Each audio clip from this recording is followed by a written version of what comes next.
On the 14th of December 2014, Puspa Rani, president of Malaysian Independent Animal Rescue, raided the home of Mr. Lee in the presence of his wife and 3-year-old daughter. These are some examples of the news reports that came out following the raid.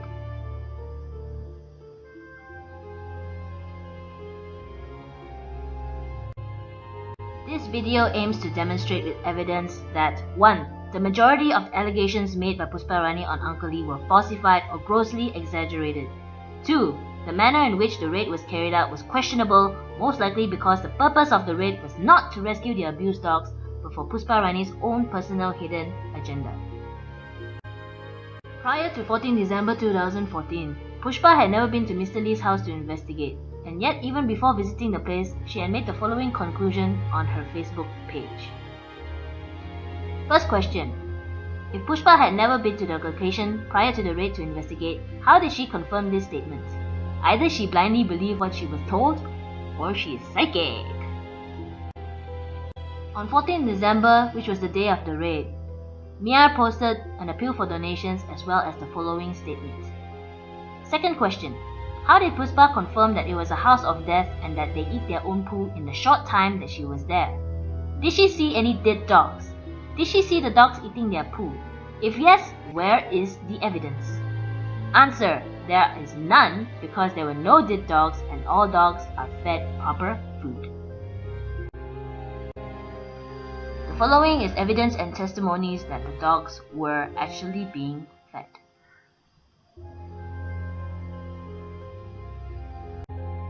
Uncle Lee had about 80 dogs, including about 30 poodles. If he was a breeder, a majority of these dogs would have been either pregnant or nursing puppies, and there would have been many puppies. Question is, how many pregnant nursing dogs or puppies were at Uncle Lee's place? Answer.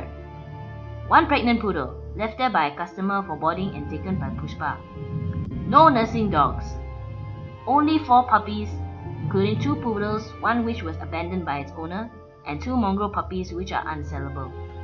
This was verified by a visitor who came to Uncle Lee's place 1 day before Puspa Rani's raid. This is an example of what an overbred dog's breasts look like. Please note the saggy breasts.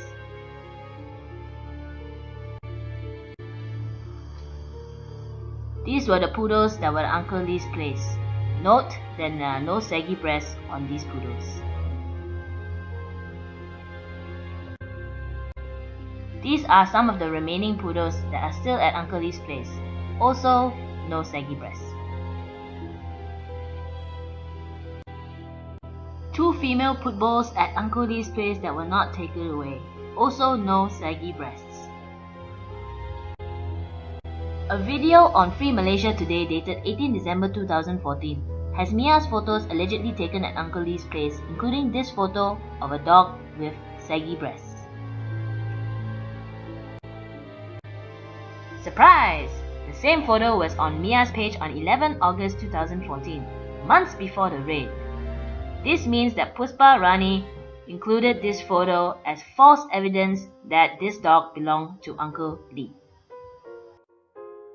These are some examples of exaggerated claims made in news reports about Uncle Lee's place, including that the dogs were cramped into cages not much bigger than themselves, that a lot of them were severely malnourished, did not have food or clean water, and also that there was an overpowering smell of feces. This is how real puppy mills cram their dogs and make them live in their own feces. Note in this photo the number of puppies crammed into these small cages and the amount of feces around them that they have to live in. And an even worse photo showing how the dogs are stacked up in their small cages and made to live in filth. Compare that to Uncle Lee's place. This is a video taken by a visitor to Uncle Lee's place 1 day prior to Puspa's raid. As you watch the video, please take note of the following. There are only max of 2 animals per cage, hence no cramming. There are little or no feces, showing the cages were regularly cleaned.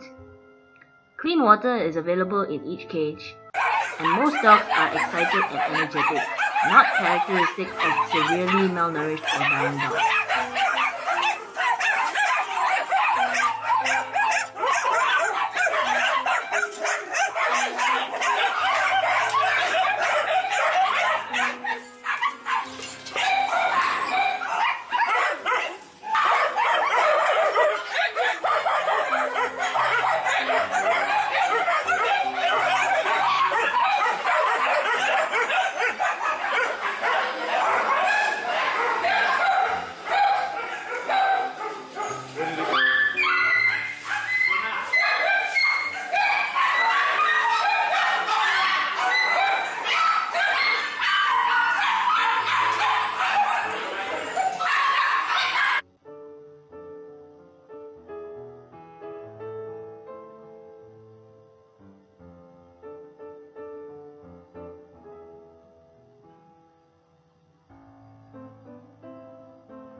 These are some of the reasonably sized enclosures at Uncle Lee's place with only one dog each.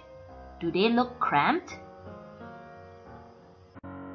If keeping dogs in cages are considered deplorable, then Mia must also be abusing their rescued dogs, as the conditions of Mia's Kajang shelter are equally deplorable.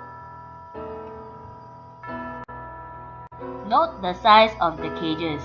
How is this much better than Uncle Lee's place? The news only reported that Uncle Lee has purebreds used for breeding. In reality, Uncle Lee also took in and cared for many mongrels. Meet some of the healthy mongrels under Uncle Lee's care.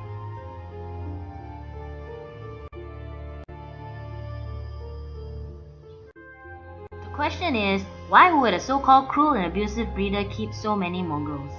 If Uncle Lee is overbreeding the purebreds for money, why waste that money on unprofitable mixed breed dogs which cannot be sold? The answer is, Uncle Lee and his family are animal lovers who do not have the heart to turn away animals, even though he is poor. He took in stray dogs on the street. People also dumped their unwanted dogs on him. These abandoned and unwanted dogs included both purebreds and mongrels. Pushpa took 31 dogs which were mainly poodles. They looked in bad condition only because they were dirty and unkempt, but they were actually fed well, healthy and energetic, as seen in the previous video. This is the photo taken one day before Pushpa's raid, showing that the poodles were still there. And this was the photo after Pushpa's raid, showing that she took most of the poodles. However, a few dogs at Uncle Lee's place had significant health conditions because they were given or dumped to him in that condition. If the purpose of Pushpa's raid was to rescue the abused dogs, why did she not rescue these? Example 1. A blind Shih Tzu not rescued by Pushpa. Example 2. A very skinny and weak pit bull recently given to Uncle Lee, not rescued by Pushpa. Third example, one of 2 adult pit bulls with bad skin condition, not rescued by Pushpa.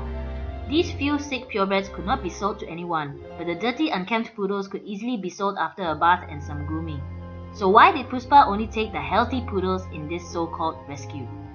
Was it a rescue or was it a mission to take the valuable dogs for another purpose? Again, it was reported in the Star that Uncle Lee's place was an unkempt yard reeking of a strong stench and littered with various automobile parts. Pushpa was also quoted as saying she had seen illegal breeders with around 20 dogs or so, but had never heard of one of this scale. It was also reported that most pedigree puppies born from such facilities can sell for 1,000 ringgit per dog. If most breeders have 20 dogs selling at such price and Uncle Lee was using 80 dogs for breeding, he should be the richest breeder in Malaysia and be able to afford a great place to live away from this reeking house. But surprise! Uncle Lee lives in the same house as his dogs. These are some photos showing the living conditions of Uncle Lee's family in the so-called House of Death, including their kitchen, the area where they hang their clothes, his daughter's toys inside the house, and also the family's simple bedroom and a small cupboard. Uncle Lee is truly an abusive breeder, forcing his 80 dogs to continuously breed for profit, and one purebred sells for at least 1,000 ringgit. He should be rich. So why live under such putrid conditions and a stinky house with the dogs he is supposedly torturing? Well, I think we all know the answer. The Star report dated 30th December entitled "We Did Not Steal the Dogs" quoted Pushpa as saying that the group had lodged a police report before going on the raid with the police and the media. According to Uncle Lee, when Pushpa wanted to enter his house, Pushpa showed him the police report and he briefly saw the document with the PDRM logo.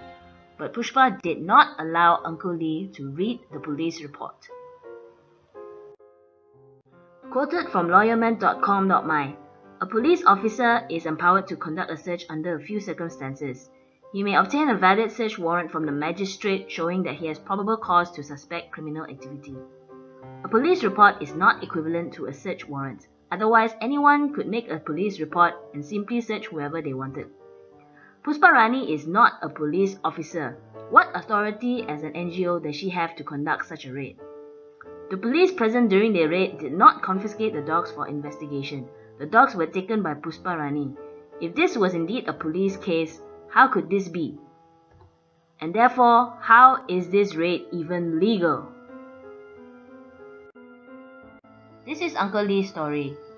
As mentioned before, he and his family are animal lovers and rescuers who could not turn away abandoned and sick animals even though they are not rich. It is true that he and his wife used to breed, but it was minimal. The dogs were not abused or suffering as seen in this presentation. It is important to note that there is such thing as a responsible breeder, but there's no such thing as a responsible puppy mill. And it is also very important to note, Uncle Lee's place was never a cruel or abusive puppy mill. They stopped breeding because they realized there were many stray and unwanted animals in need, so decided to focus on helping these dogs. If you assume that every breeder abuses their animals, then please go and make every pet shop selling animals shut down because they must be supporting cruelty, even though you have no evidence of it. Based on the evidence, it is clear that Uncle Lee had in fact been severely defamed by Puspa Rani. At the same time, many of Mia's ex-committee members and ex-volunteers are accusing Puspa Rani of various acts of fraud. On 14 December 2014, Puspa Rani took 31 dogs to her shelter in Kajang. On 20th December, the Kajang River flooded and was reported to have drowned several dogs at Mia's shelter. To date, Mia has not given any update on what happened to the 31 dogs. Why?